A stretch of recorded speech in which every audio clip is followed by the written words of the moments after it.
It's time now for the big story.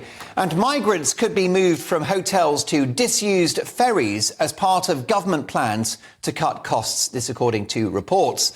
More than 50,000 migrants are currently staying in hotels in the UK at a cost of around £7 million a day. However, Rishi Sunak will reportedly declare the beginning of the end of asylum hotels in the coming weeks. According to the Daily Telegraph, migrants will be moved into decent but rudimentary accommodation in former military bases that will be used to house adult males. It also claimed that the government may house more migrants in ferries to cut costs, and that's what's made the headlines. So is this the right thing to do, and will it work? To discuss this, let's talk to lawyer, former UKIP MEP and the director of the Centre for Migration and Economic Prosperity, Stephen Woolfe. Hi, Stephen.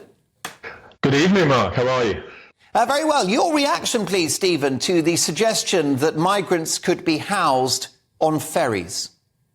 Well, my first reaction is it's lawful. It doesn't breach the UN Refugee Convention, and it enables the government to introduce a policy that brings a broader spectrum of housing for the 51,000 asylum applicants that are currently being housed in hotels across the country, nearly 400 hotels.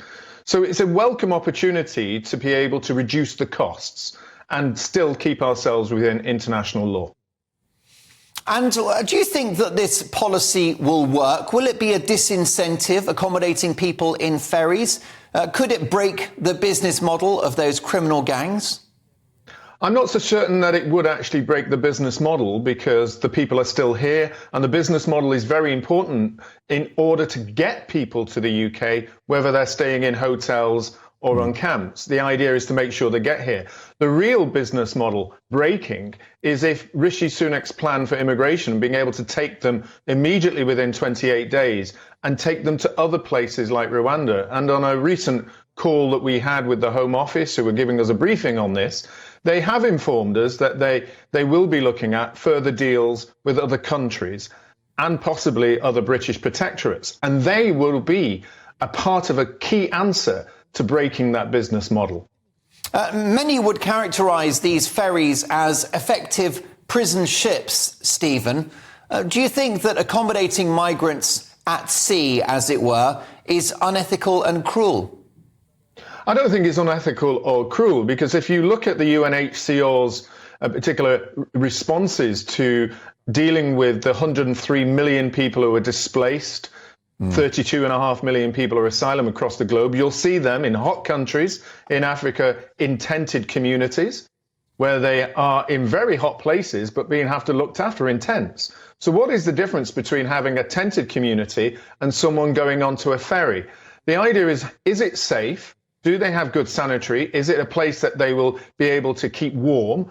Is it got the opportunity for them to be able to talk to their lawyers and make the applications? All of those will be still available to them. It's just that it won't be in a hotel. It might be on a camp, or it might be on a ferry. Stephen, this policy of potentially accommodating migrants on ferries is part of a nexus of arrangements that have been outlined by the Prime Minister, who wants to stop the boats.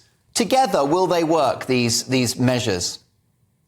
I think they're going to have some positive impacts in trying to dissuade people to use the people smugglers. People smugglers' business model over the last 4 years has been able to say, you pay us up to around £12,000, we'll get you onto a boat, you'll get into the UK, and immediately you'll be looked after, claim asylum, getting a hotel, and we know that you will never be deported and never removed. Rishi Sunak's laws that he's introducing, and the policies that go with them, and the procedures that will also be in place, will mean now that after 28 days, most of them will have the opportunity of being removed from the UK. So if you're going to pay £12,000 and know that you could go to Rwanda or another country, that's a nail in the coffin for the people smugglers. And it's going to make it harder for them to persuade people that they can get them over with ease. Stephen, will the United Kingdom ultimately have to exit the European Convention on Human Rights in order to stop the boats? I think that's going to be a really tricky question, Mark, because I looked at this and I was deeply surprised initially that the lawyers, the government lawyers, and I do admit they've worked tremendously hard and done a successful job to keep us within the UN Convention on Refugees, the ECHR and the Human Rights Act, and still have policies that remove some of the appeal rights and also remove people from the country. Where the tricky point will come is if there are appeals in the UK that's based on the ECHR, and the ECHR steps in, even though they've said that they won't. At that point, that becomes a trigger point for Rishi Sunak, because he has said, if the ECHR steps in and tries to oppose us, we will remove it. I think people are going to be smart on both sides. The European bodies will not want to see Britain leave the ECHR, and nor do most people in government. So they'll find a balance through the courts. The boats won't be stopped overnight. I think we can agree on that, Stephen. Oh, but what might success look like for Rishi Sunak in a year's time when he faces the country?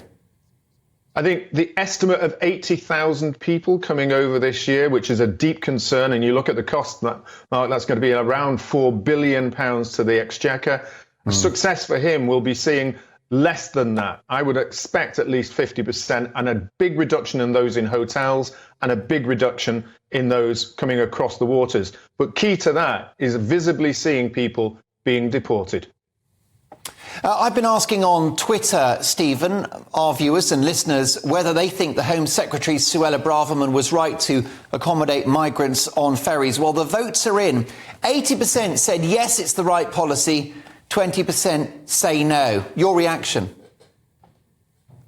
Most people think that's a good answer because they are seeing in their communities, and we know for a fact that for every 5 Channel migrants that are coming to the country, they're in the north of England in the poorest areas, and only 1 are in the south in the richest areas.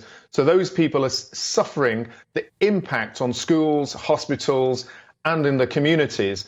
And that's why people really feel strongly about this, is that there is a need to deal with this. And if it's meant on ferries, then I think most people are going to actually agree with it.